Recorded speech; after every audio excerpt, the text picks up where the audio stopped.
sleigh, dashing through the snow in a one-horse open sleigh. O'er the fields we go, laughing all the way. Ho, ho, ho, bells on bobtails ring, making spirits bright. What fun it is to laugh and sing a sleighing song tonight. Oh, jingle bells, jingle all the way. Oh, what fun it is to ride in a one-horse open sleigh. Hey! We have a lot to do tonight, so let's go. We wish you a Merry Christmas. We wish you a Merry Christmas. We wish you a Merry Christmas and a Happy New Year. We wish you a Merry Christmas. We wish you a Merry Christmas. We wish you a Merry Christmas and a Happy New Year. Good tidings we bring to you and your kin. Good tidings for Christmas and a Happy New Year. We wish you a Merry Christmas. We wish you a Merry Christmas. We wish you a Merry Christmas and a Happy New Year. Ho, ho, ho, ho, ho. And what do you want for Christmas, little child? Ho, ho, ho, ho, ho, ho. Merry Christmas! Deck balls with boughs of holly, fa la la la la la la la. 'Tis the season to be jolly, fa la la la la la la la. Don we now our gay apparel, fa la la la la la la la. Troll the ancient Yuletide carol, fa la la la la la la la. See the blazing Yule before us, fa la la la la la la la. Strike the harp and join the chorus, fa la la la la la la la. Follow me in merry measure, fa la la la la la la la. While I tell of Yuletide treasure, fa la la la la la la la. Fa la la la la la la la. Ho ho ho! This is going to be the best Christmas ever. Up on a housetop, reindeer paws, out just good old Santa Claus. Down through the chimney with lots of toys, all for the little ones' Christmas joys. Ho ho ho! Who wouldn't go? Ho ho ho! Who wouldn't go? Up on a housetop, click click click. Well, now what have we here? Down through the chimney with good Saint Nick. Ho ho ho!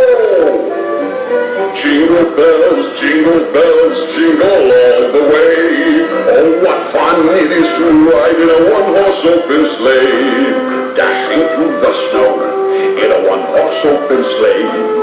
O'er the fields we go, laughing all the way. Ho, ho, ho, bells on bobtails ring, making spirits bright. What fun it is to laugh and sing a sleighing song tonight. Oh, jingle bells, jingle all the way. Oh, what fun it is. I'll be here in about 5 minutes. Open sleigh. Hey, we have a lot to do tonight, so let's go.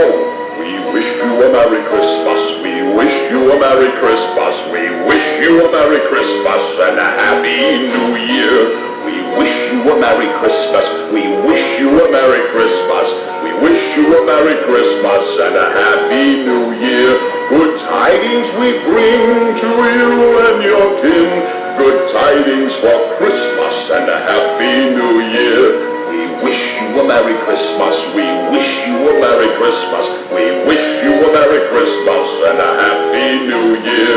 Ho, ho, ho, ho, ho. And what do you want for Christmas, little child? Ho, ho, ho, ho, ho. Merry Christmas! Deck balls with boughs of holly, fa la la la la la la la. 'Tis the season to be jolly, fa la la la la la la la. Don we now our gay apparel, fa la la la la la la la. Troll the ancient Yuletide carol, fa la la la la la la la. See the blazing Yule before us, fa la la la la la la la. Strike the harp and join the chorus, fa la la la la la la la. Follow me in merry measure, fa la la la la la la la. While I tell of Yuletide treasure, fa la la la la la la la. Fa la la la la la la la. Ho ho ho! This is going to be the best Christmas ever. Up on a housetop, reindeer paws, out just good old Santa Claus. Down through the chimney with lots of toys, all for the little ones Christmas joys. Ho, ho, ho, who wouldn't go? Ho, ho, ho, who wouldn't go? Up on a housetop, click, click, click. Well, now what have we here?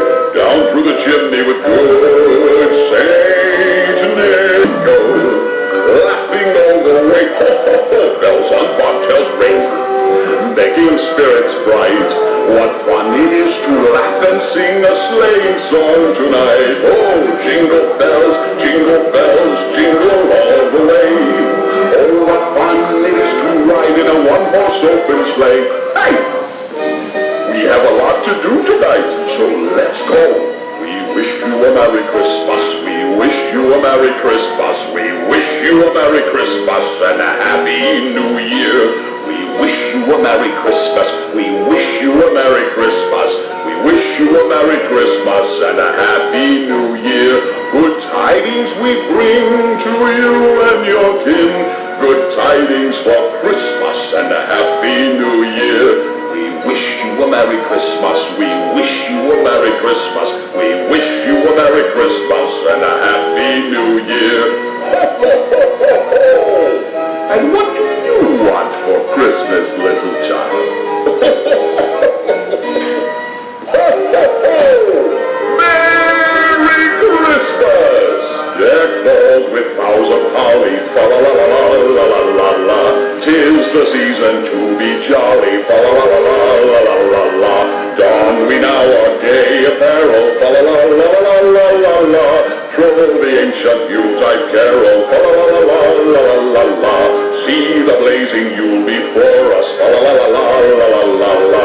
Strike the harp and join the chorus, fa la la la la la la la. Follow me in merry measure, fa la la la la la la la. While I tell of Yuletide treasure, fa la la la la la la la. Fa la la la la la la la. Ho ho ho! This is going to be the best Christmas ever. Up on a housetop, reindeer paws, out jumps good old Santa Claus. Down through the chimney with lots of toys, all for the little ones' Christmas joys. Ho ho ho! Who wouldn't go? Ho ho ho! Who wouldn't go? Up on a housetop, click click click. Well, now what have we here? Down through the chimney with good Saint Nick. Ho ho ho! Jingle bells, jingle all the way. Oh, what fun it is to ride in a one-horse open sleigh. Dashing through the snow in a one-horse open sleigh. O'er the fields we go, laughing all the way. Ho, ho, ho, bells on bobtails ring, making spirits bright. What fun it is to laugh and sing a sleighing song tonight. Oh, jingle bells, jingle all the way. Oh, what fun it is to ride in a one-horse open sleigh. Hey! We have a lot to do tonight, so let's go. We wish you a Merry Christmas. We wish you a Merry Christmas. We wish you a Merry Christmas and a Happy New Year. We wish you a Merry Christmas. We wish you a Merry Christmas. We wish you a Merry Christmas and a Happy New Year. Good tidings we bring to you and your kin. Good tidings for Christmas and a Happy New Year. We wish you a Merry Christmas. We wish you a Merry Christmas. We wish you a Merry Christmas and a Happy New Year. Ho, ho, ho, ho, ho. And what do you want for Christmas, little child? Ho, ho, ho, ho, ho. Merry Christmas! Deck balls with boughs of holly, fa la la la la la la la. 'Tis the season to be jolly, fa la la la la la la la.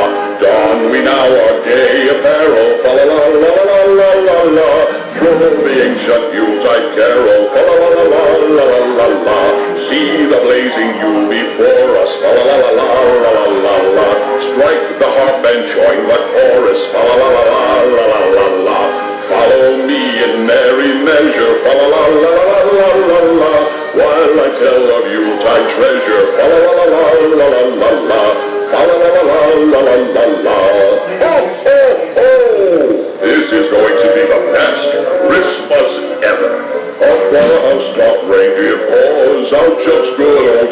glows. Down through the chimney with lots of toys, all for the little ones' Christmas joys. Ho, ho, ho, who wouldn't go? Ho, ho, ho, who wouldn't go? Up on a housetop, click, click, click. Well, now what have we here? Down through the chimney with good Saint Nick. Ho, ho, ho! Jingle bells, jingle all the way. Oh, what fun it is to ride in a one-horse open sleigh. Dashing through the snow in a one-horse open sleigh. All the fields we go, laughing all the way. Ho, ho, ho, bells on bobtails ring, making spirits bright. What fun it is to laugh and sing a sleighing song tonight. Oh, jingle bells, jingle all the way. Oh, what fun it is to ride in a one-horse open sleigh. Hey! We have a lot to do tonight, so let's go. We wish you a Merry Christmas. We wish you a Merry Christmas. We wish you a Merry Christmas and a Happy New Year. We wish you a Merry Christmas. We wish you a Merry Christmas. We wish you a Merry Christmas and a Happy New Year. Good tidings we bring to you and your kin. Good tidings for Christmas and a Happy New Year. We wish you a Merry Christmas. We wish you a Merry Christmas. We wish you a Merry Christmas and a Happy New Year. Ho, ho, ho, ho, ho! And what do you want for Christmas, little child? Ho, ho, ho! Merry Christmas! Deck balls with boughs of holly, fa la la la la la la la. 'Tis the season to be jolly, fa la la la la la la la. Don we now our gay apparel, fa la la la la la la la. Troll the ancient Yuletide carol, fa la la la la la la la.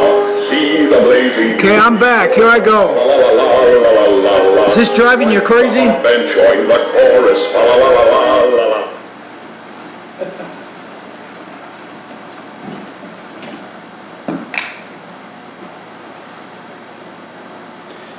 All right, here I come.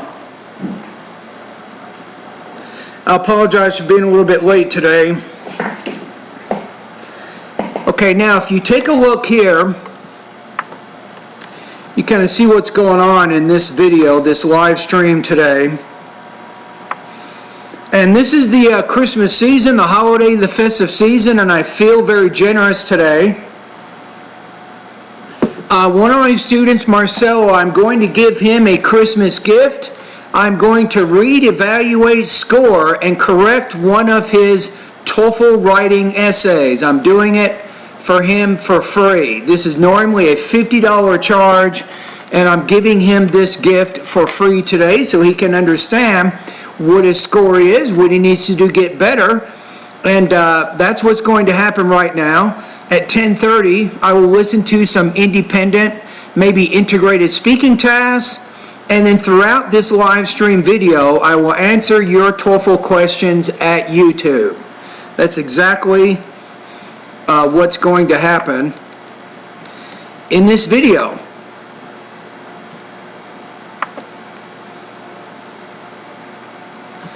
Alright, so let me go ahead and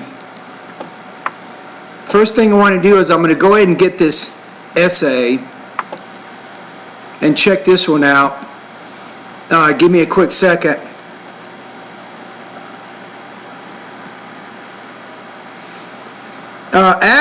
Adam. Merry Christmas to you. You say, I want to take your course, but I have no way to pay your charge. I'm disappointed enough. Well, think of it this way.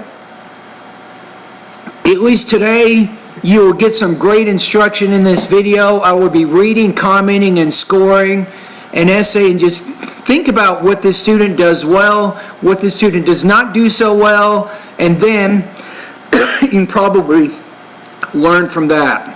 All right, so you don't have to join my course. It's no problem at all. All right, let's take a look at the essay now. So give me a quick second. I'm going to go over to,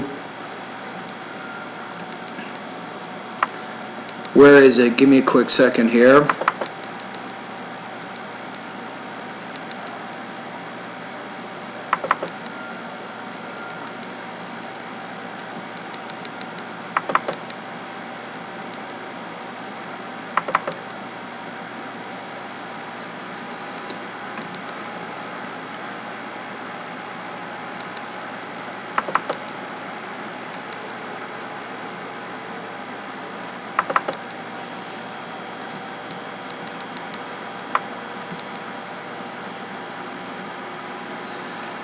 right, let's take a look at the essay here. Give me a second here. I'm going to go ahead and post a screen capture of this one so you guys can see it at YouTube.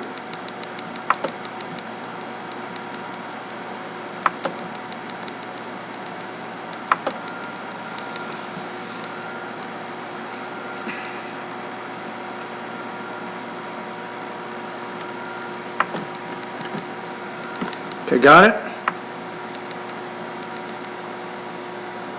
This is probably going to be big enough here, so we have that. Okay, now the next thing I want to do is, I told you guys yesterday, whenever I score an independent or integrated speaking practice test, I have to have the rubrics, the IBT TOEFL rubrics.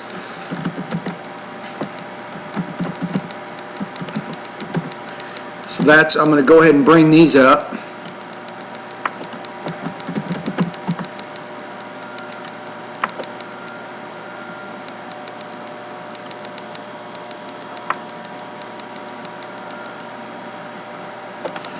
Okay, let's take a look at these.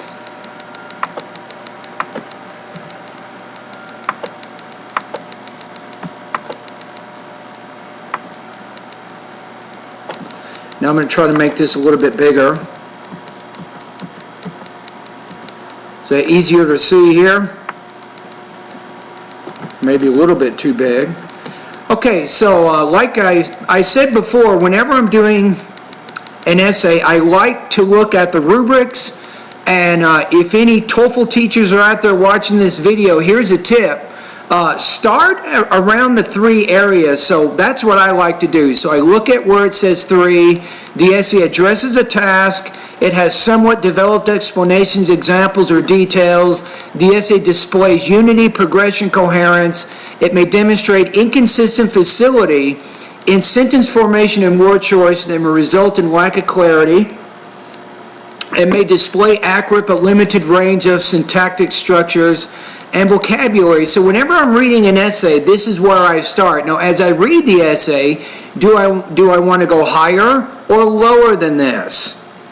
You see what I'm saying? That's kind of how I operate. Now, yesterday when I was reading the essay, I scored it right around 3.5 out of 5, maybe 22, 23 points out of 30.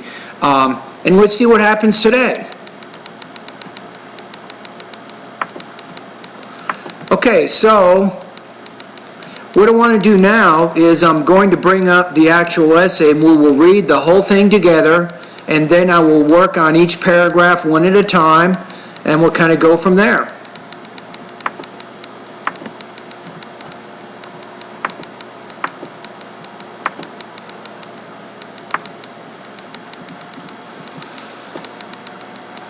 Okay, here we go. So first of all, let's take a look at the topic.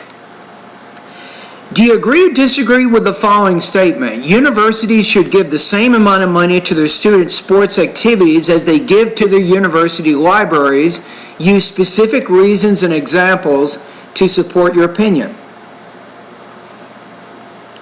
Okay, so here's what the student said. Now, what I'm going to do first, I will read the entire essay, and then I will attach it a score out of 5, and then I will read it again, and I will actually make corrections on the essay to make it better. So the student says, universities usually spend a lot of money in different areas of them. For example, they could spend money in equipping the laboratories, building up new classrooms, and so on.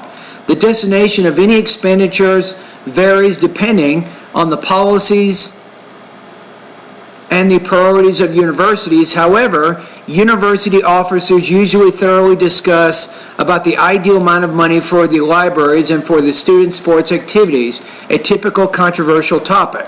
From my point of view, universities should give the same amount of money to their students' activities as they give to their university libraries, because sports activities help students to have a better academic performance, and it encourages them to be more responsible in their life.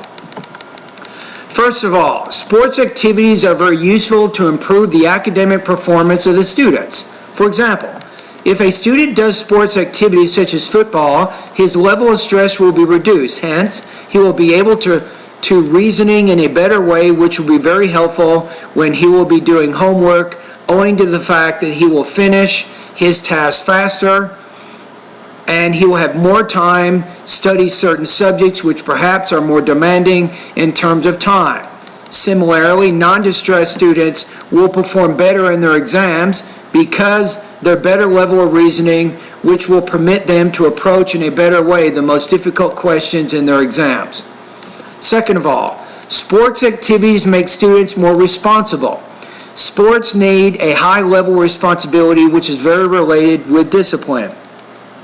That is why it is very common that the typical sports student in the class have high grades.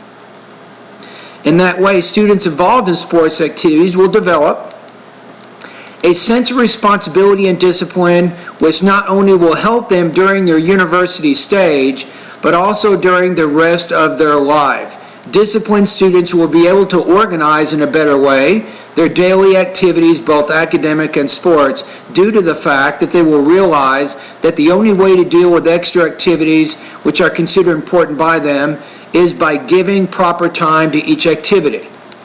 After having shown the importance of sports activities which enhance the academic performance and the sense of responsibility among students, I could strongly support the idea that universities must spend the same amount of money in student sports activities and university library improvements.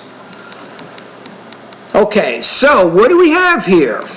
What do we have? You just read it with me. We just read this thing together, so I want you to take a minute, right? So think about how would you score this particular essay? Now right now, I may make an adjustment when I'm done correcting it, but I'm going to put this essay at about 3.5 out of 5, maybe 22 points out of 30. That would be my estimation based on what I just read. So the student has some language use issues, right? And that is something that I think will bring the score down in this particular essay. So remember, when we go back, let me go over here for a minute right here. Okay, here we go. So when we look back at the rubric here,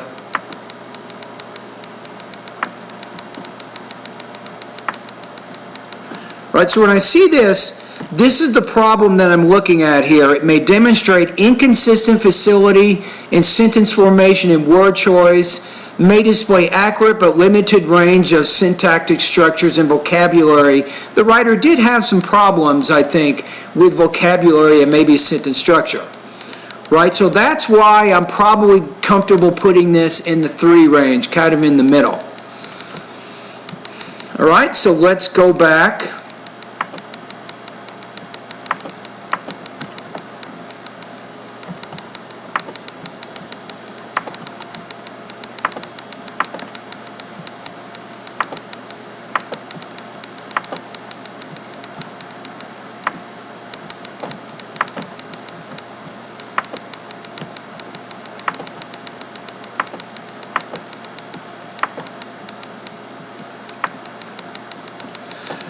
Okay, here we go. So now it is time to get to work.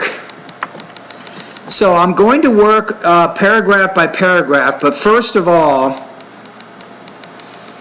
let's take a look at the thesis first, because one of the things I like to do immediately is I like to see if there's a connection, I think, between the thesis and the topic paragraphs of the essay. So the writer says, universities should give the same amount of money to the students' activities because sports activities, here's the key, help students have better academic performance. And what does the writer say in the topic here? Sports activities are very useful to improve the academic performance of the students. So there is a connection between what happens in the thesis and what happens in the topic sentence of the second paragraph. Now the next thing, it says it encourages them to be more responsible in their life. Here it says sports activities make the students more responsible. So I think there is. So overall, there seems to be a pretty good connection of ideas, right? So I like that And that's what you guys want to remember too. When you're doing the independent writing task, you definitely want to have a very coherent organization. And it begins with a sharply focused thesis.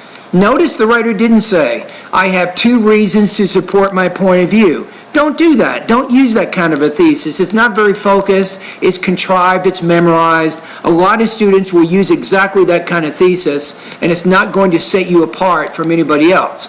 This writer is very specific in the thesis here, which I like, and the topic sentences are very clearly labeled. And remember too, that these topic sentences are not just facts, but they're arguments. And that's also important. So if you want to put this in your notes, make sure that your thesis and your topic sentences of the independent writing task are arguable and they're not just facts. All right, let's take a look at the first paragraph. Universities usually spend a lot of money in different areas. I don't even think you need this. We have, for example, they could spend money in equipping the laboratories,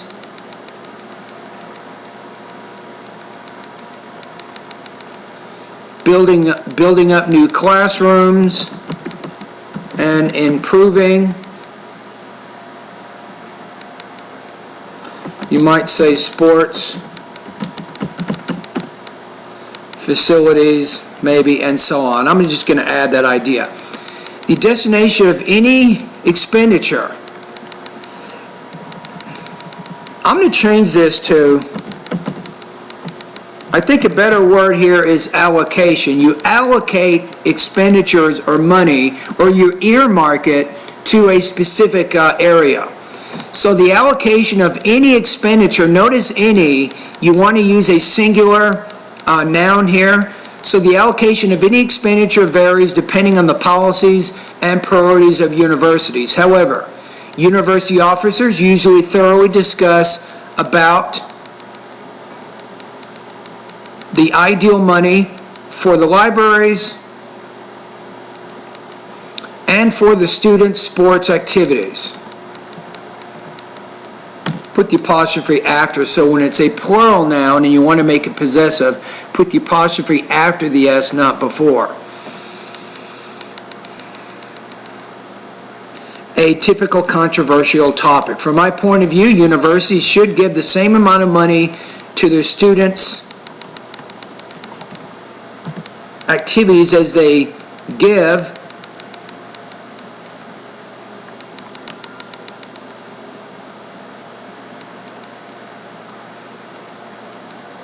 to the university libraries, because sports activities help students to have a better academic performance and it encourages them to be more responsible in their lives. I would say here, change this to plural, because you're using them, right? You're saying it encourages students to be more responsible in their lives. So I would make that plural. First of all, sports activities are useful. Instead of saying all of that, the writer's a little bit wordy, just say this: sports activities improve the academic performance of, how about this? Sports activities improve students' academic performance. That's even better. So what are we doing here? Try to be as concise as you can in writing. Of course, you want to develop your paragraphs, but don't waste a lot of your words on unnecessary things that don't really illustrate the argument. So I've said exactly the same thing that the student said before. So for example, if a student does sports activities, I'm going to get rid of this comma, say such as football, his level of stress will be reduced.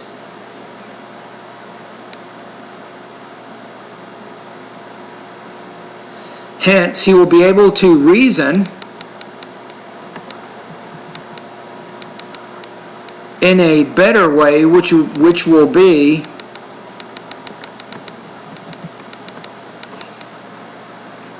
Hence, he will be able to reason in a way which will be helpful when he will be doing homework.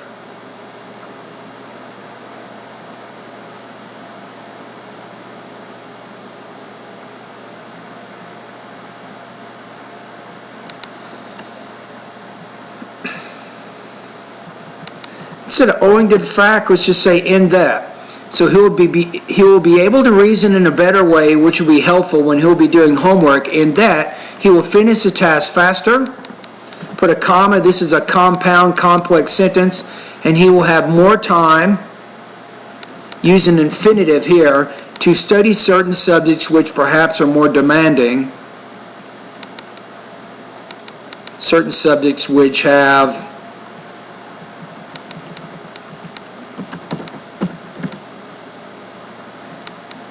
demanding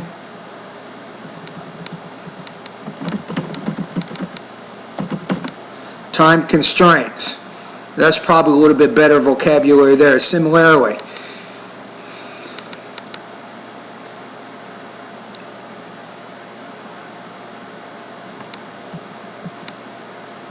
I would say here not distressed, but non-stressed students will perform better in their exams because their better level of reasoning, no need to use which here.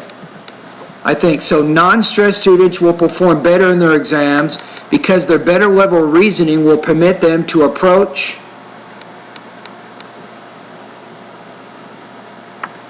I'm going to get rid of this. Think it's a word order issue. They'll be able to approach what? The most difficult questions in their exams more effectively. That's kind of how I would say that. Let's take a look at this paragraph. Usually, right around 100 words is sufficient for this type of writing. I got 102, so I think the paragraph is fairly developed. The only problem is, here's when I'm having trouble with this essay, I'm going to be honest with you. The part of the problem is, if a student does sports activities, his level of stress will be reduced. But why? If anything, in my opinion, if you're doing sports on top of your academic activities, it stands to reason that the stress will be increased. Because now the student has to perform in sports and academic arenas. So the writer did not really explain why sports activities help reduce student stress levels. That I'm not clear about. You see what I'm saying? So maybe the writer might say,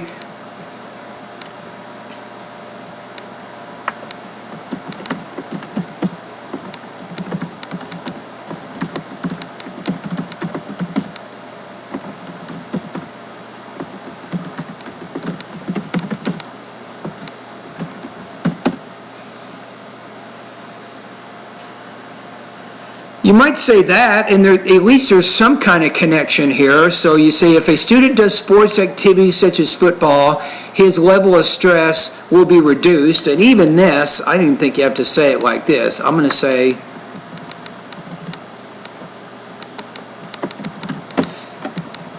his stress level will be reduced since many athletes are required to attend stress reduction classes. Hence,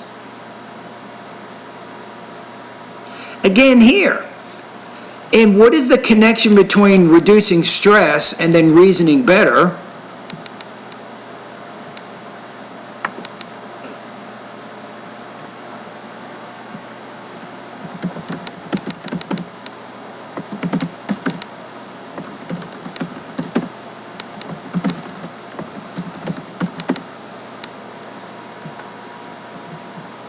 I don't know, you might say something like this. Hence, by reducing their stresses, these athletes will be able to reason in a better way, which will be helpful when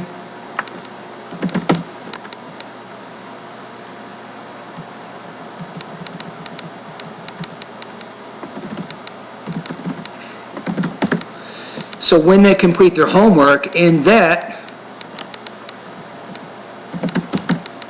they will be able to finish their tasks faster, and they will have more time to study certain subjects which may have more demanding time constraints. Similarly, non-stressed students will perform better in their exams because their better level of reasoning will permit them to approach the most difficult questions in their exams more effectively. Maybe that's working a little bit better. So what can you learn from this? Just remember that whenever you're making claims, there needs to be a clear cause-effect relationship between the effects and the causes of things, right? So that's part of what my problem was here. All right, let's go to this paragraph here. So second of all, sports activities make students more responsible. Sports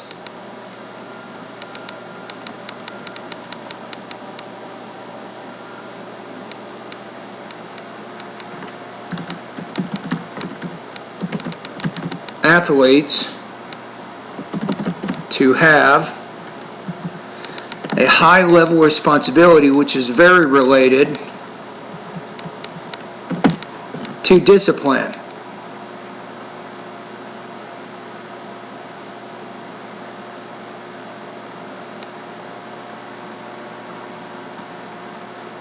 Now I'm going to say this: sports coaches, I'm going to say here teach, maybe this helps make the connection a little bit better. Sports coaches teach athletes to have a high level of responsibility, which is very related to discipline. That is why it is very common that typical sports students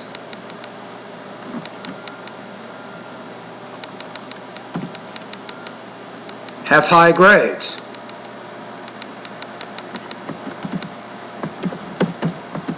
Now I'm going to put in an example here. When I was attending BYU, maybe I shouldn't say that, should probably spell it out, nobody's going to know what it is.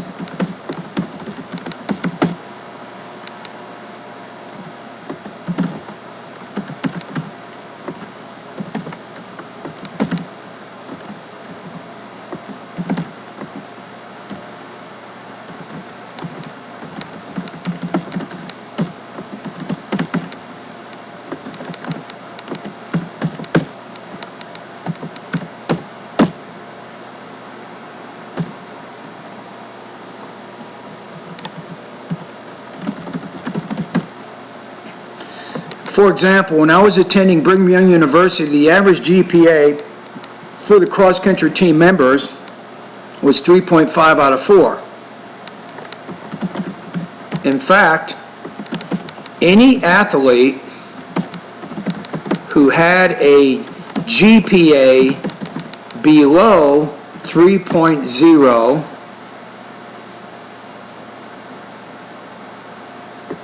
was not allowed to participate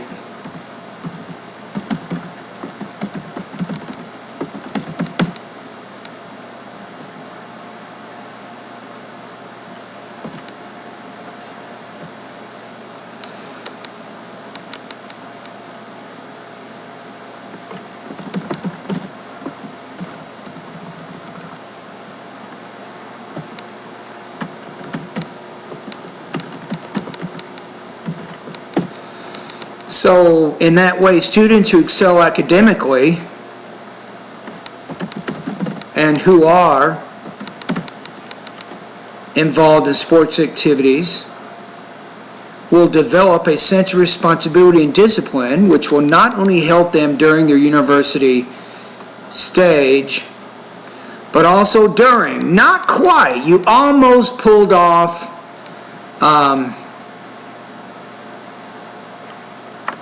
we have to take this to make it parallel. Watch what I'm going to do. Now pay attention. This is a parallel structure issue. So what we want to do here is we're saying not only plus prepositional phrase here, but also with prepositional phrase here. So this balances your sentence a little bit better. So we will say here, let's read the whole thing again. In that way, students who excel academically and who are involved in sports activities will develop a sense of responsibility and discipline, which will help them not only during their university stage, during your university studies, but also, I don't think you need a comma here, during the rest of their lives. Make this plural. Disciplined students will be able to organize in a better way. We'll be able to organize, word order. Let's go back here, we'll be able to organize. Let's put the noun here.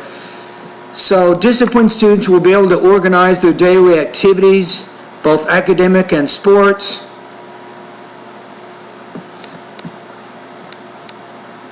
I don't think we need this. They will be able to organize their daily academic and sports activities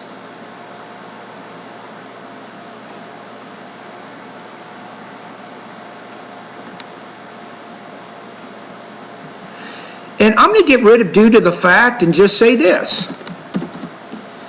I mean, why use 4 words when you can use 1? Think about it.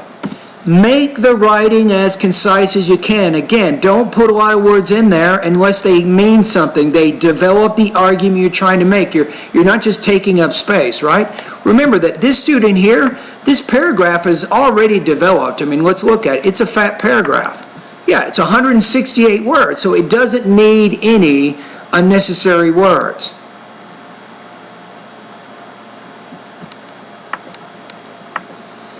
So disciplined students will be able to organize their daily academic and sports activities because they will realize that the only way to deal with extra activities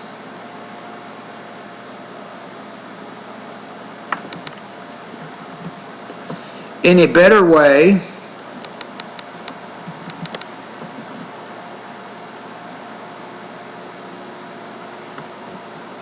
these extra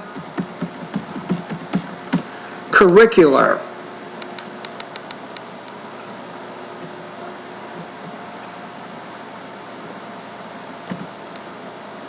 I think we got it here. So extracurricular is probably the better word because extracurricular is talking about activities in addition to academic activities. So the only way to deal with extracurricular activities in a better way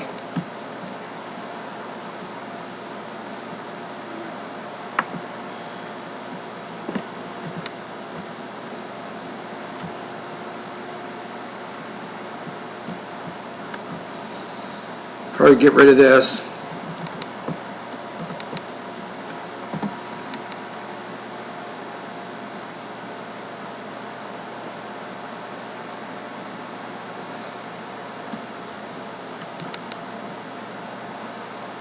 I'm going to say here, I'm going to repeat this word. I think this is important because we want to make sure that the paragraph coheres, and because responsibility or responsible as a key point in the topic of this particular paragraph, I think it's a good idea to repeat it near the end of the essay.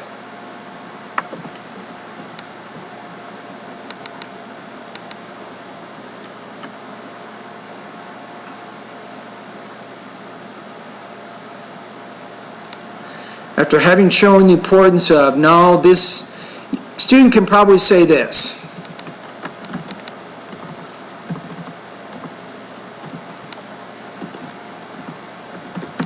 Because sports activities, no need to use the adjective clause here.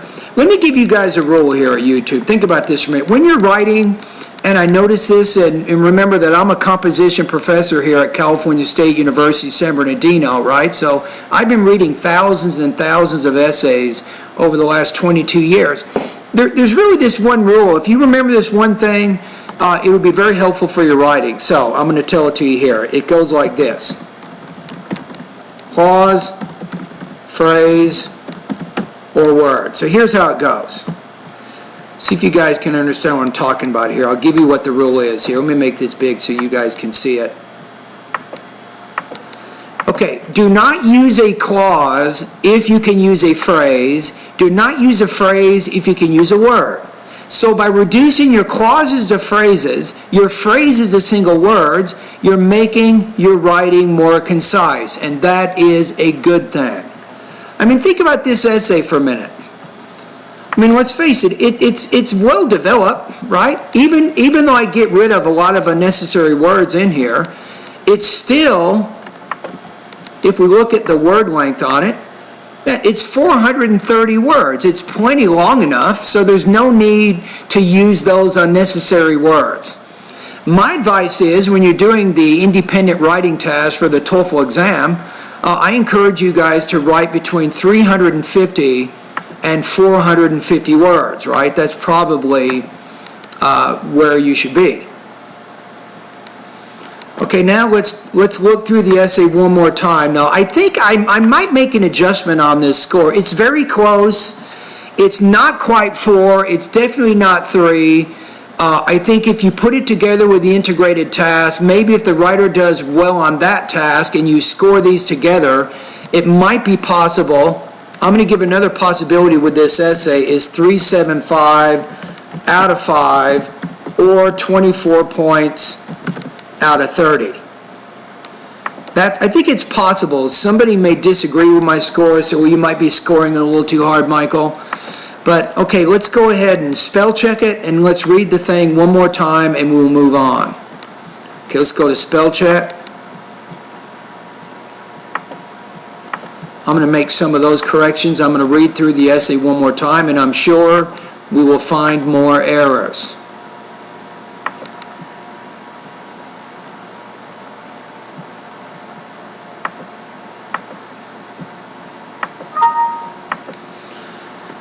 Okay, universities usually spend a lot of money in different areas. For example, they could spend money in equipping the laboratories, building up new classrooms, and there's my error here, and improving sports facilities and so on. So that way we have equipping, we have building, we have improving. The allocation of any expenditure varies depending on the policies and priorities of universities. However, university officers usually thoroughly discuss about the ideal amount of money for the libraries and for the student sports activities, a typical controversial topic. From my point of view, universities should give the same amount of money to their students' activities as they give to the university libraries, because sports activities help students to have a better academic performance, and sports activities, not it, it's they. That's another error we did not catch. You see what I'm saying? Because they goes back to sports activities. Because this is plural, we should change this pronoun to they.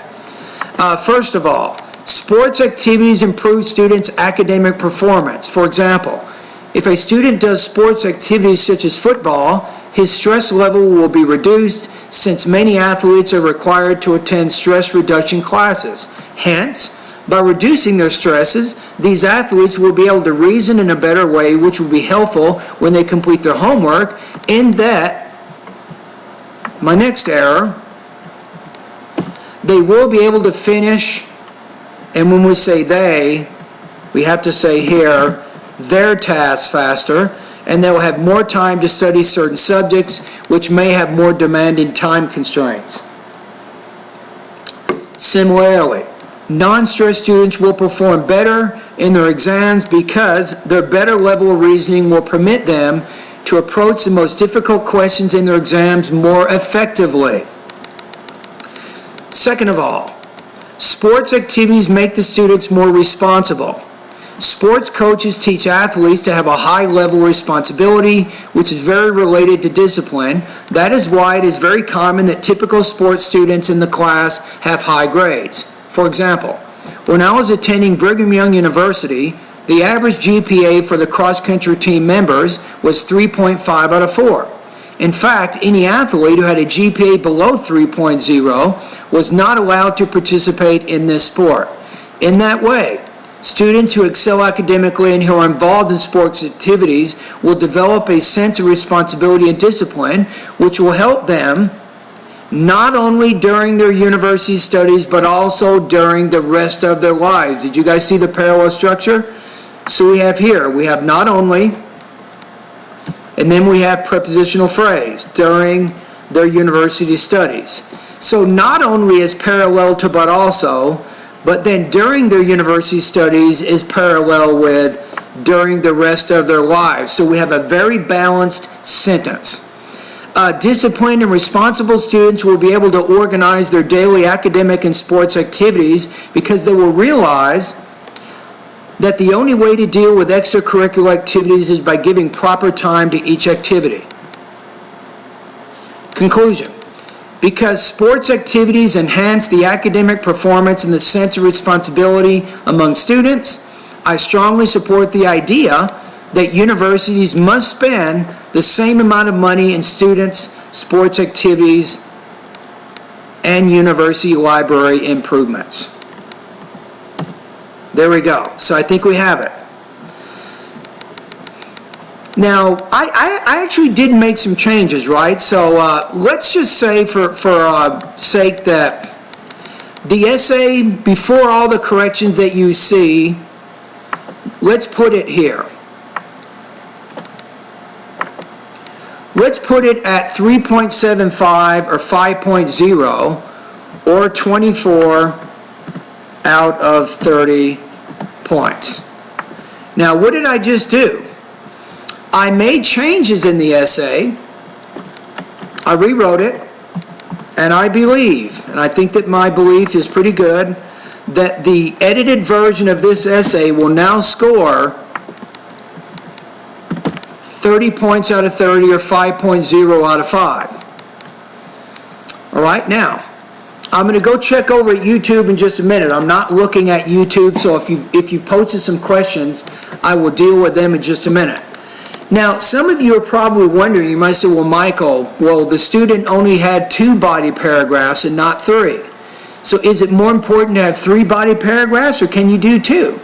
I think the essay is fine the way it is, because the writer, if you look at each body paragraph, it's actually very developed. The second body paragraph is 119 words, and then the third body paragraph is over 100 again. It's 159, and I like the introduction too. The writer took time to raise the topic first, which I think is good. Yes, 116, I love it. So the writer didn't spend a lot of time on the conclusion. I don't think it matters that much. So my advice is, if you have 3 or 4 paragraphs, if you have, in this case, 4 versus 5 paragraphs, whatever the case, make sure you're writing between 350 and 450 words. Now, if you have 5 paragraphs, then you're probably writing from approximately 450 to maybe even 500 words. So if you're not comfortable writing that much in 30 minutes, then just focus on the 4 paragraph, kind of what you see here. You guys see what I'm saying here? Okay, now give me a quick second, and I'm going to go over to YouTube.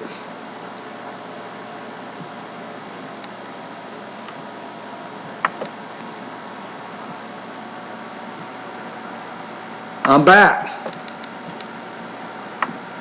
So if you guys have any questions, I'm going to deal with those right now. So let's go over to YouTube. Let's see what we have.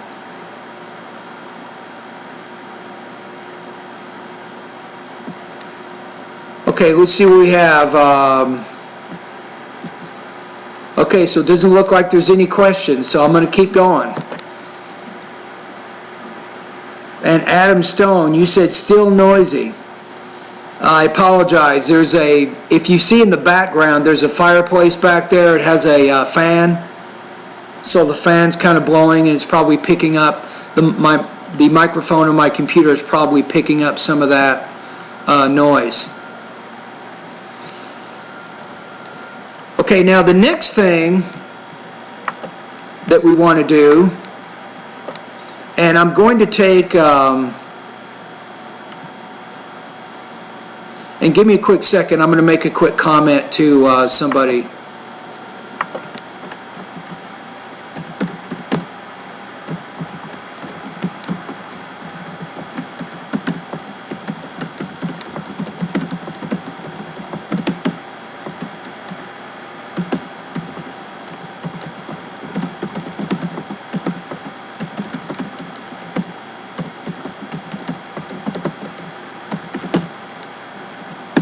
So I'm just sending a quick message to my student telling him that I just read and corrected his essay.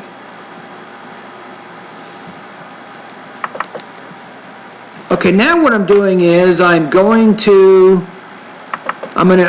actually do some speaking practice now. So let's see here. So one of my students, he completed integrated speaking practice test number 2. Now I'm going to download this for a minute.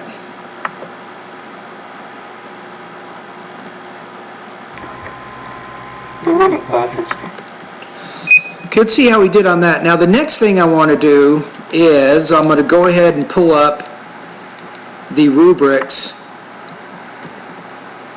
for the integrated speaking. Again, I need to have the rubrics. I need to be listening. Actually reading the rubrics, looking at the rubrics as I go. I'll show you how this works. I'll give you a demo on this. Give me a quick second here. Let's see.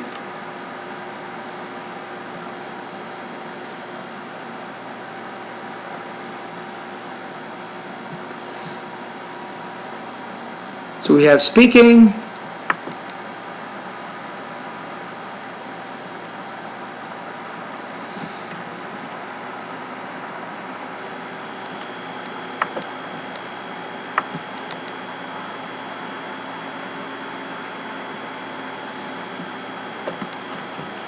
Okay, I think we have it.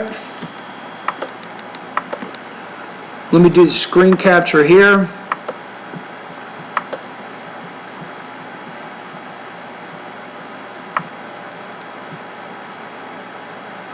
Okay, you guys can see the rubrics here. Okay, so as I listen to it, I'm going to look at these actual rubrics, and give me a quick second here.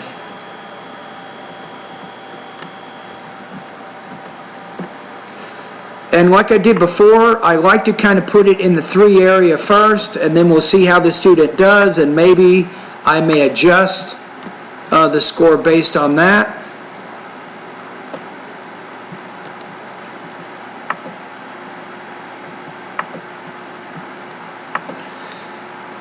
Now the next thing I need to do too is I need to open up a sound recorder, because I need to give comments to this particular student and email those comments to him. So let me start that. All right, hi there Marcelo, and I am Michael, the founder, owner, and the materials writer for all of your lessons at the 7-step system to pass a TOEFL IBT, and I'm going to listen to it's an integrated speaking practice test that you completed, and let's take a look. Let's see how you did with this practice test. The reading passage explains the negative effect of the internet, and the lecture explains the positive effects. First of all, the reading passage explains that the internet is negative because people can access to bad things. Also, an example is given. Now this one I have already listened to, so I'm not giving this student comments again. So let me delete this one. I remember giving this student comments yesterday, so let's forget that.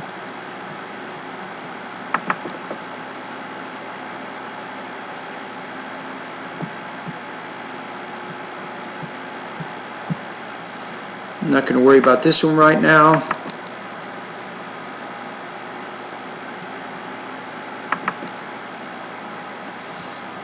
Okay, let's try this one.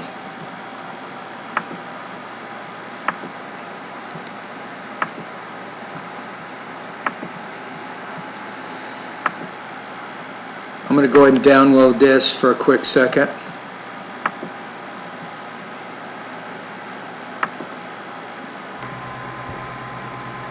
The reading passage explains the 2 methods of learning. Got it. Now I have the right one here. So let's get started on this one.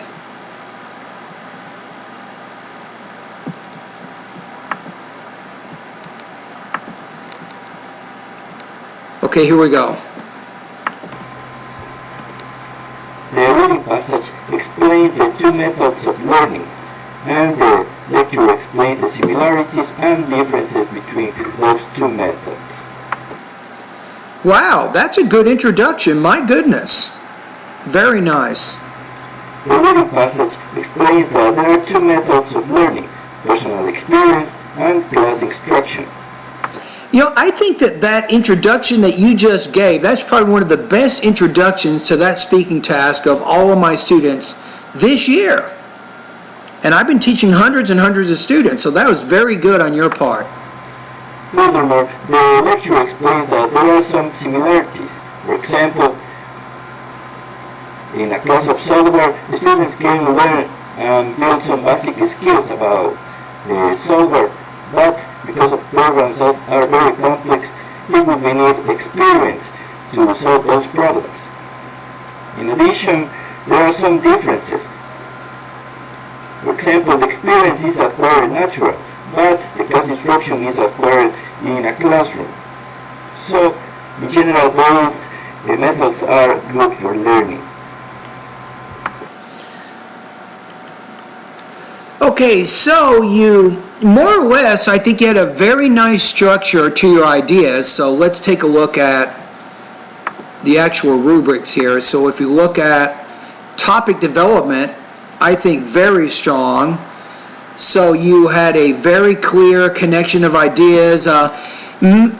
Maybe you might not have mentioned all the minor details, but I guess it's a summary, so you don't need to worry about that. So I think that you mentioned the most important points, I think, for both the reading passage and the lecture. You had very good control, I think, of your language use also. Wow. And delivery. You're speaking pretty clearly. You're trying to vary your intonation. It's not perfect, but I think you did very, very well on this one. Wow. Good job for you. So I think on this, I'm going to put you at 3.3 out of 4, or about 26 points or higher on this practice test. So I think that it's very possible that you could get a score of 4.0 out of 4 on this particular practice test. So very nicely done.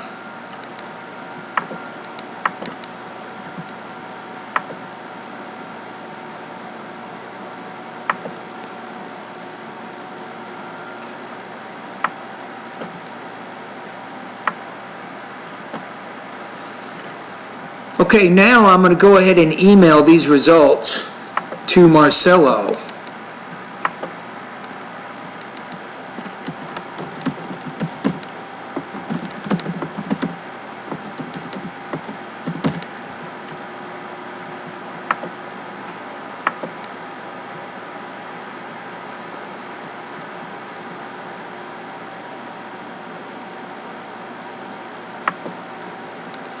There we go. So you guys kind of see if when you're watching this video, this is kind of how I operate. A lot of websites and a lot of YouTube videos, they give you all these tips and strategies and tricks and all of that, and they tell you how to get a high score.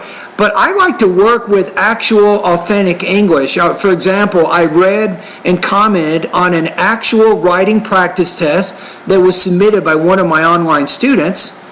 And then I actually listened to a speaking task that was submitted by one of my students, right? So you guys can actually see what students do, and you can see what works and what doesn't work. To me, that's a lot better than just watching a video that talks about tips and strategies of getting a high score. Because if you just watched this part of the video, you can see that the student who got his score 26 on the speaking, number one, he had a good introduction. And in his introduction, he explained the main point of both the reading passage and the lecture. He talked about the reading passage briefly. He talked about the lecture. He had a complete, accurate explanation of it. He didn't have any language use issues, and he had clear pronunciation. And that's why he got the score he did. So that's what you have to do if you want to get a high score on the speaking section. You have to perform like you saw the student in this particular video. Okay, let me go ahead and email this student his results.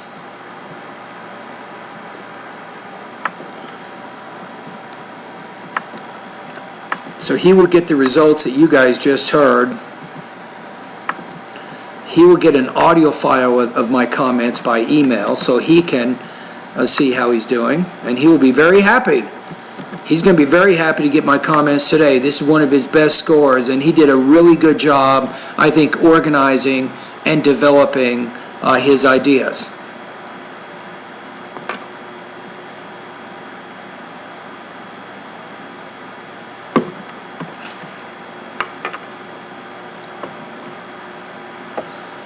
Okay, now check my next email. And some of you who might be watching this, you might also be Facebook friends with me.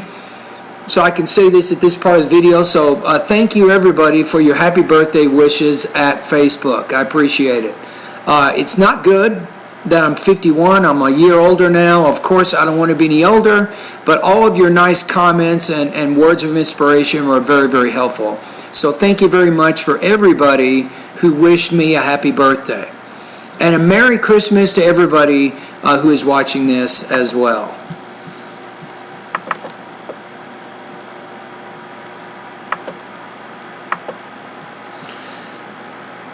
Okay, let me check.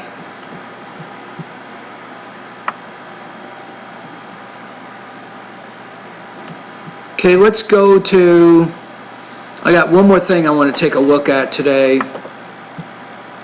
Okay, one of my students has a question here.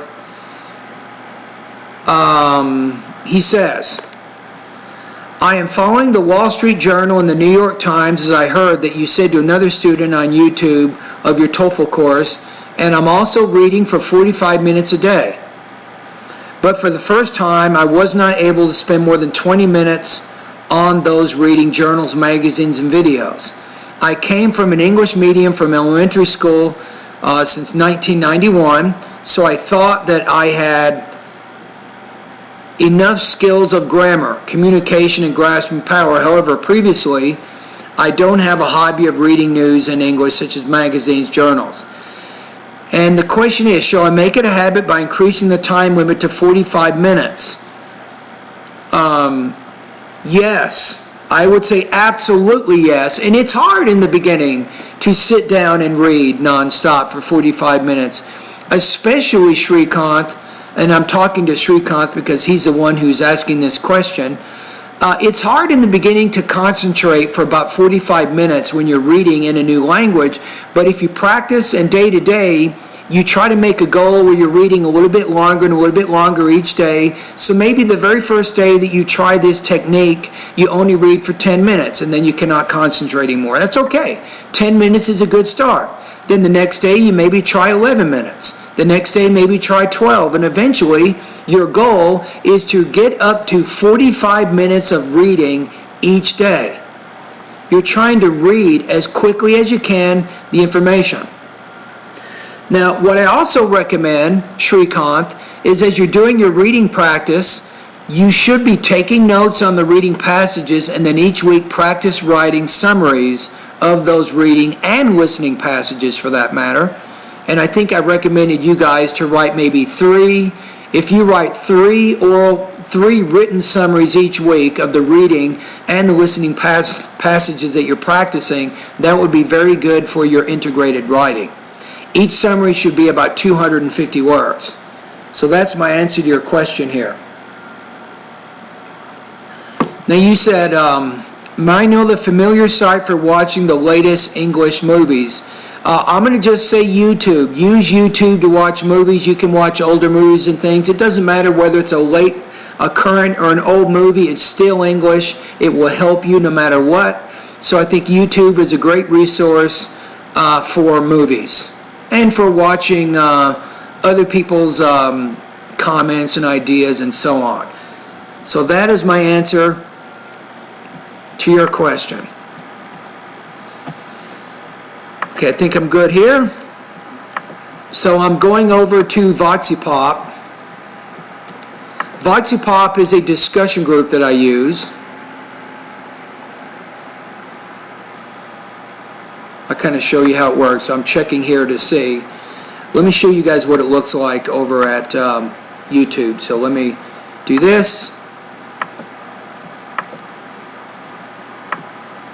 And what I'm doing here is I'm just double checking to see if anybody left a speaking for me to score. So students can complete their speaking practice at my website one of 2 ways. Number 1, they can go to my VoxyPop discussion group. Notice here it's called TOEFL IBT Speaking Practice, the 7-step system to pass the TOEFL IBT. But remember, anybody who posts here, they have to be a student of mine. They absolutely must have paid money. They have enrolled in my course, and then they can post and get comments on their speaking, and then I will give them comments. So that's my VoxyPop group here. You guys can see it here. And students also can send me an email. They can simply email me that information too.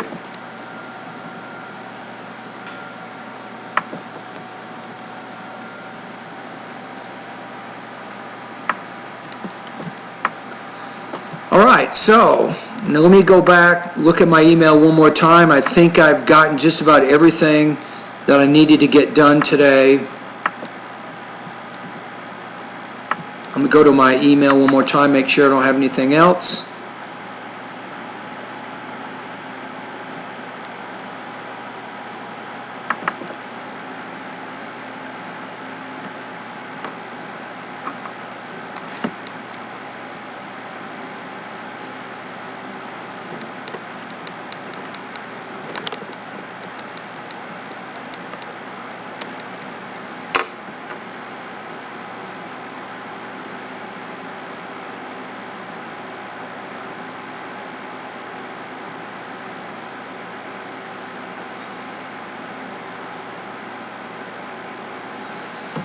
Okay, so we have another question here. I have a question from one of my students.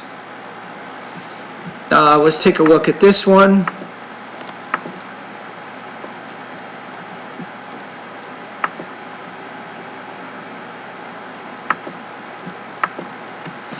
You guys can check it out too over at YouTube. So I also, from my students, I get grammar questions pretty much almost every day.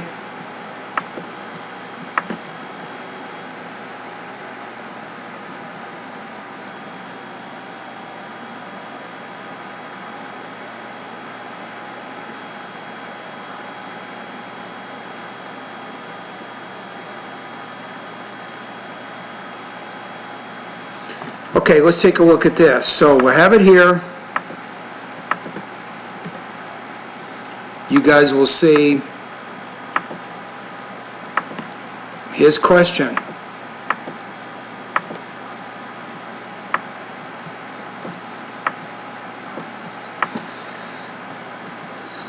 So here's what he says. He says, I'd like to ask you a grammar question. Is it correct to say, here is less hotter than there? Or is it correct to say, here is less hot than there?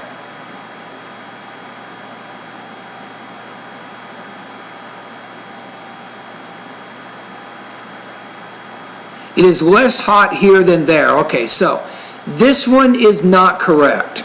You have to think of, and this question goes to Raphael. Raphael, you have to think of less kind of like more. So typically when we use more before the adjective, it's typically with longer adjectives like 3-syllable or more. But in this case, we can't really put less on the end. There's no way to do it that way. So in this case, because you're using less, you cannot say ER. So I would simply get rid of this version here and tell you that it is more correct here to say here, maybe it is less hot than maybe it is there. That's probably the best way I would say it. So, or you might say it like this. It is less hot here than it is there. That's probably the best way. So with less, there's no need to put ER at the end of any adjective for that matter. So that would be the best way to use that grammar.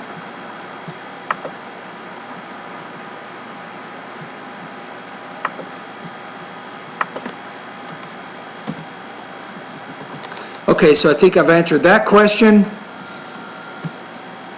And let me go back to the speaking that you just posted. So I'm going to go back to video here for a minute.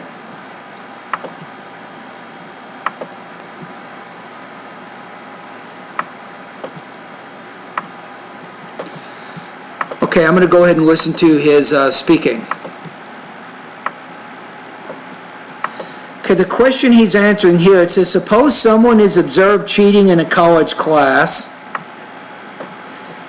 Some students would immediately report the student's bad behavior to the professor. On the other hand, other students would say nothing to no one. How would you react if you observed this student cheating during an important exam? So what would you do? And that's the question that you're answering right now, Raphael, right?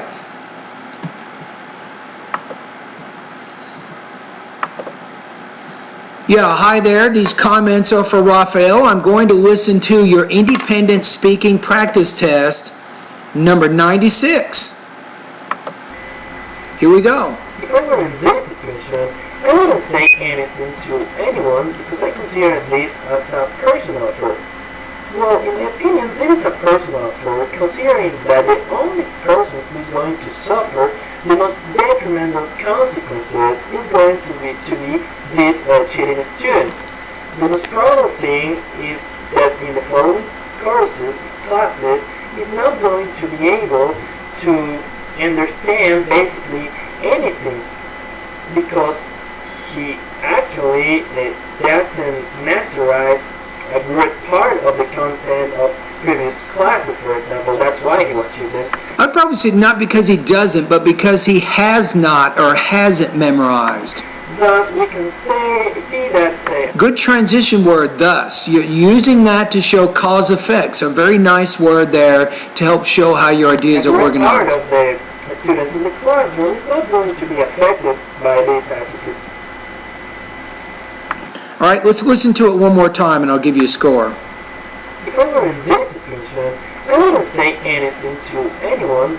Good. So if I were in this situation, I would not say anything to anyone. So very good grammar there. So you're using the past perfect, you're using the simple past to talk about a present impossible situation. And I like how you're avoiding the double negative. So I would not say anything to anyone. So very good control of your language use. Consider this as a personal affair. Well, a personal what? I'm having a little bit of trouble understanding. Consider this as a personal affair.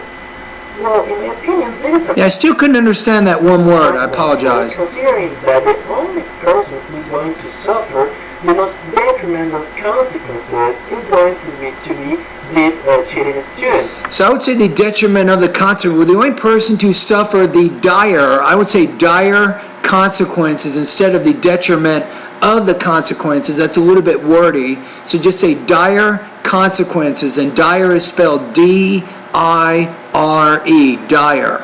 That just means serious consequences. The most probable thing is that in the following classes, he's not going to be able to understand basically anything because he actually doesn't memorize a great part of the... He has not memorized, not does not memorize. So in this case, you want to use the past perfect tense here, so you can form it by using have plus the past participle form of the verb. Content of previous classes, for example. That's why he was cheating. Thus, we can see that a great part of the students in the classroom is not going to be affected by this attitude. Okay, so overall, let's take a look at the rubrics now so I can give you a score.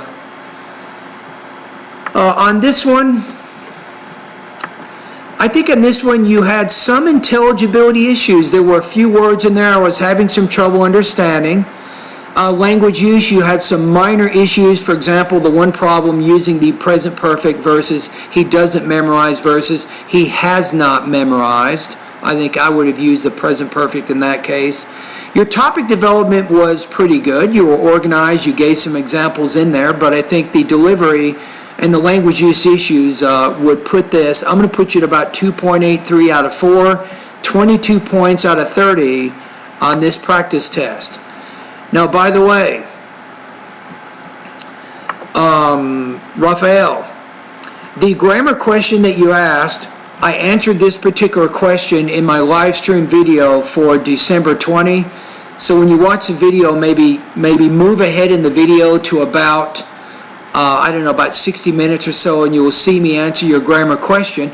But you also will see me in the beginning read and comment and score your independent writing there. So I actually went over that too, so you can check that out as well. All right? All right, so I'm going to go ahead and send Raphael the comments that you guys heard at YouTube.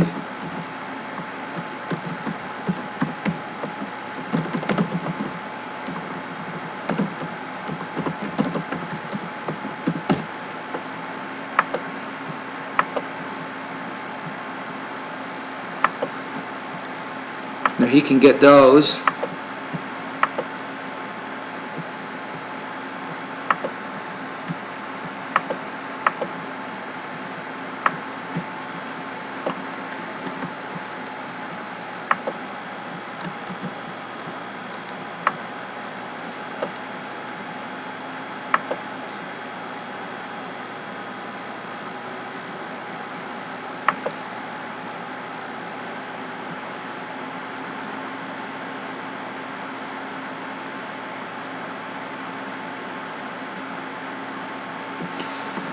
Okay, we have one more here. Wow, we got a whole bunch of stuff. I'm just getting these emails. I can't get ahead of them all. I'm getting so many here.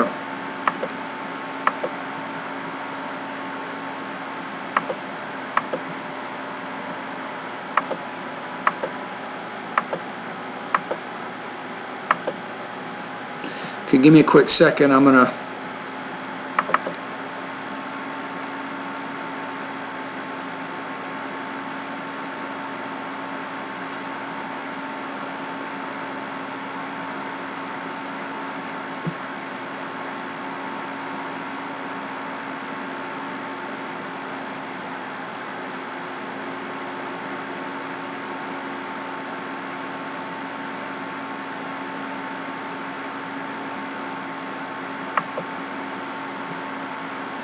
I think we're okay here.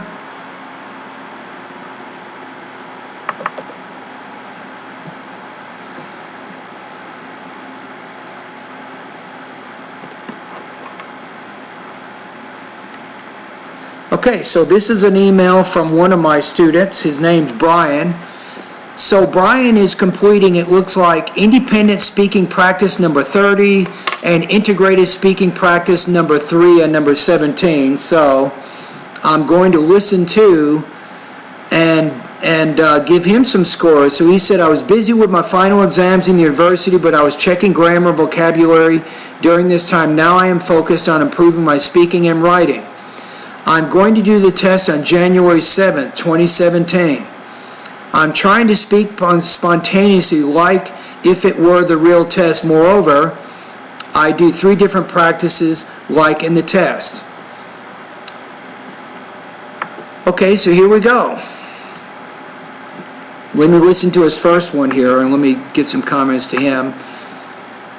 Yeah, hi there. These comments are for Brian, and you are completing 3 different speaking practice tests today, and I'm going to listen to each one of them. I'll give you score each time and some recommendations. So the first one is independent speaking practice test number 30.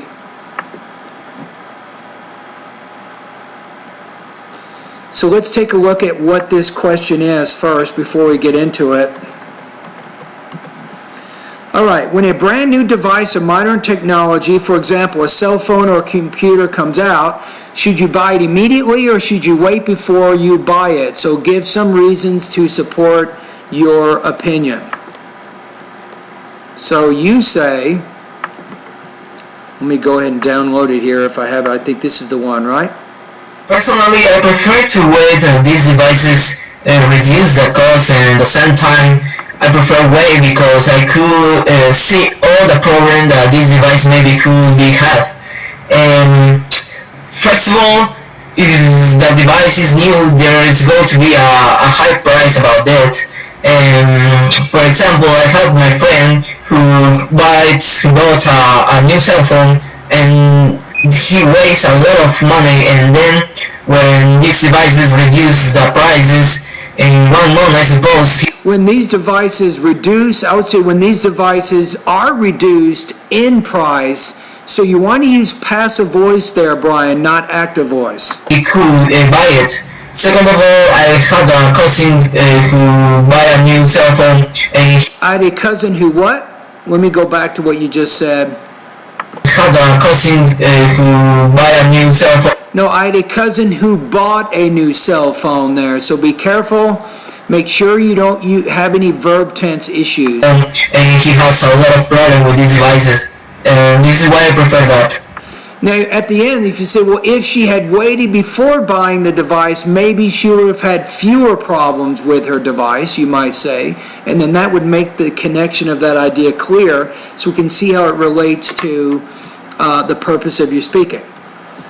All right, so now let's take a look. So I think on this one you had some significant language use issues.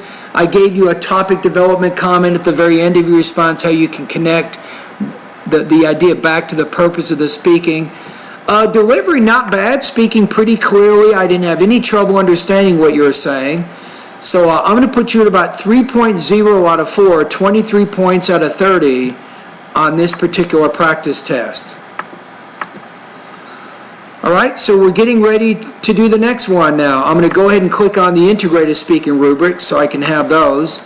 Okay, let's download your integrated speaking practice test number 3. The reading stage question: should the student go to the school? In the reading stage, maybe there are. I would say the reading passage discusses the importance of school, or discusses whether or not school is important. I would say it like that. That would show a little bit better grammar in that case. Two possible answers. The first is about environmental awareness, and the second is how to set up a small business. Okay. The lecture talk about, we can listen a person. The lecture talks about or discusses. So if you're talking about 2 points in the lecture, you might start with first of all and then second of all, and that would make it easy to understand your ideas. Who talks about two possible answers. The first is about the knowledge about the natural environment, and he mentioned example. Maybe if he knows how the mountain form, and at the same time he generate feelings to try to protect this environmental. And the second example is about how to get money. For example, he gave an example about a cousin who go to get an MBA, and he knows about a business. He returns to the country, and then he helped his father to. He helped his father. So be careful of those grammatical word endings, Brian. So sometimes when you're speaking,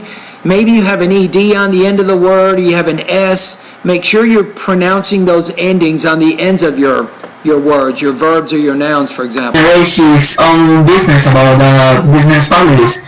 And this is why the context talk about the reading and support with this example of the lectures.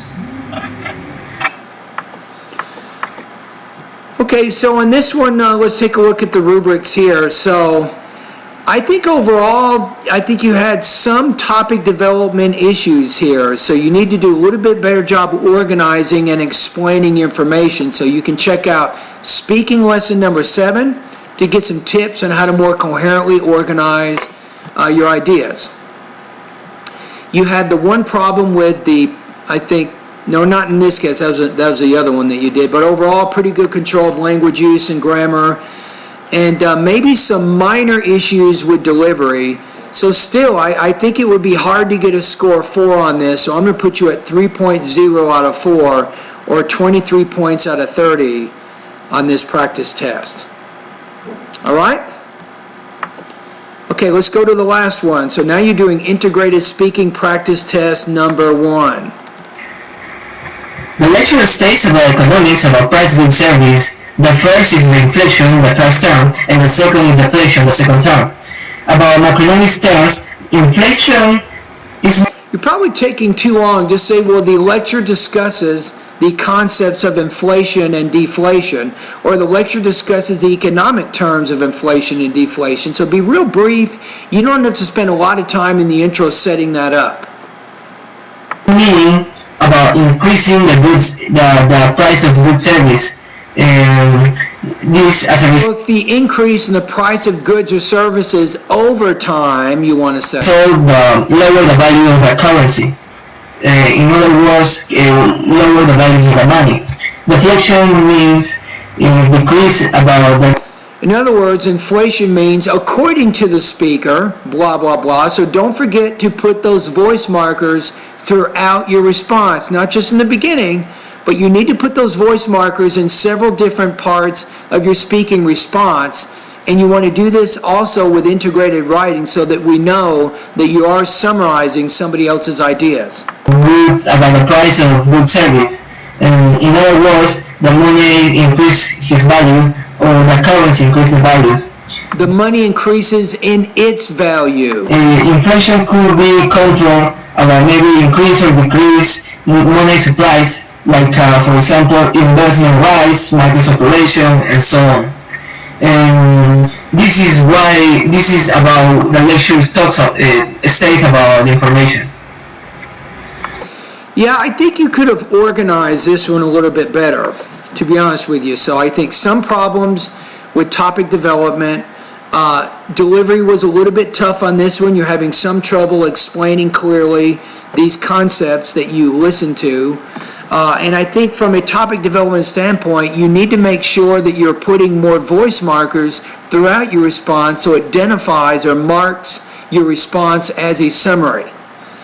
Your score here, I'm going to put you at about 2.5 out of 4, 19 points out of 30 on this particular practice test. Okay, so I'm done talking to Brian.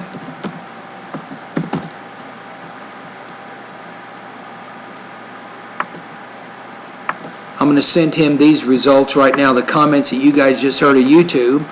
I'm going to send them to him. He's going to get them. So let's see. Let me go ahead and do that right now. So let me put this here.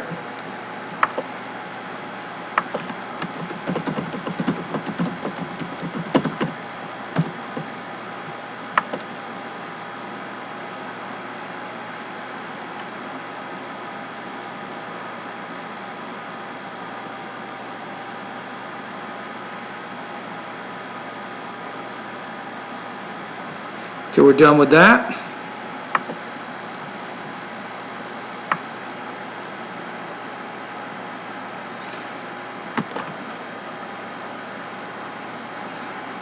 Okay, let's take a look. Yeah, I'm going to check out those links. Actually, I will do that. I'm looking at the chat underneath the video right now. So for Srikanth, I will check out the actual lessons that you're putting here. Let me write these down here for a minute. So you said reading. The problem is, I'm not sure how to fix the problem. One of my websites, and I have links to my course to this website, the website has malware on it. And I need to figure out how to get it off of my website, and that's why those links do not work right now. So it's like 12, 13, 14, 16, 17, 19, and 20. So I'm going to try to see if I can get my website working again. Once that's working again, then you should see all of those lessons. So I will work on that actually today.